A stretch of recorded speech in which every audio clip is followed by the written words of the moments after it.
இன்றைய நிகழ்வுகளில் சில துளிகள். தெலுங்கானா மற்றும் தமிழகத்தில் தேசிய ஜனநாயக கூட்டணிக்கு அமோக ஆதரவு இருப்பதாக பாரத பிரதமர் நரேந்திர மோடி தெரிவித்துள்ளார். தெலுங்கானா, கர்நாடகா, தமிழகம் ஆகிய பகுதிகளில் தேசிய ஜனநாயக கூட்டணிக்கு அமோக ஆதரவு இருப்பதாக பிரதமர் நரேந்திர மோடி தெரிவித்துள்ளார்.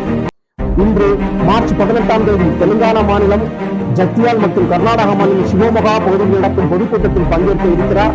சிவமோகா பழைய சிறைச்சாலை தொடர்பில் உள்ள சுதந்திர பூங்காவில் நடக்கும் கூட்டத்தில் பாஜக வேட்பாளர் ராகவேந்திராவை ஆதரித்து பிரச்சாரம் செய்கிறார்.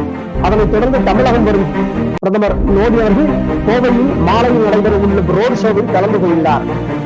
இது தொடர்பாக தனது எக்ஸ் வலைதளத்தில் பிரதமர் மோடி பதிவிட்டது: இன்று ஜத்தியால் மற்றும் சிமோகாவில் நடைபெறும் கூட்டத்தில் பங்கேற்க இருக்கிறேன். அதன் பிறகு மாலையில் கோவையில் நடக்கும் ரோடு ஷோவில் நடந்து கொள்கிறேன். தெலுங்கானா, கர்நாடகமோ தமிழகமோ தேசிய ஜனநாயக கூட்டணிக்கு அமோக ஆதரவு காணப்படுகிறது என்று அவர் குறிப்பிட்டார். தெரியாத முதல்வர், ஓய்வின்றி உழைக்கும் பிரதமர். பாரதிய ஜனதா கட்சியோட மாநில தலைவர் அண்ணாமலை பேட்டி. நேற்று திருப்பூரில் செய்தியாளர்களை சந்தித்த பாஜக மாநில தலைவர் அண்ணாமலை அவர்கள், உழைக்க தெரியாத முதல்வர் தேர்தலில் தோல்விக்காக இப்போதே காரணம் தேடுகிறார். பிரதமர் மோடியே 24 மணி நேரமும் ஓய்வின்றி உழைக்கிறார். மக்களை தேடி வீதி வீதியாக அவர் வருவது தவறா என்று பாஜக மாநில தலைவர் அண்ணாமலை கேள்வி எழுப்பினார். வீட்டை விட்டு வெளியே வராத முதல்வர் துபாய், ஸ்பெயின், சிங்கப்பூர், ஜப்பான் போன்ற நாடுகளுக்கு செல்கின்றார். வீட்டுக்கு வெளியே இருக்கும் பிரதமர் நாட்டு மக்களை சந்திக்கின்றார்.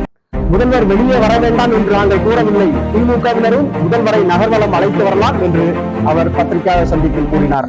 மேலும் அண்ணாமலை கூறுகையில், திமுக இந்து ராஜா மீண்டும் சீட் கிடைக்க வேண்டும் என்பதால் முதல்வர் ஸ்டாலின் காடும் விழ வேண்டும் என்பதற்காக மிக சத்தமாக பேசுகிறார். சிபிஐ தினமும் விசாரித்து வருகிறது. விசாரணை விரைவாக நடப்பதால் ஸ்பெக்ட்ரம் வழக்கில் ஏப்ரல் மாதம் அல்லது 2வது வாரத்தில் ராஜா கையாவார். இதை நான் ஒரு யுகத்தில் கூறுகிறேன்.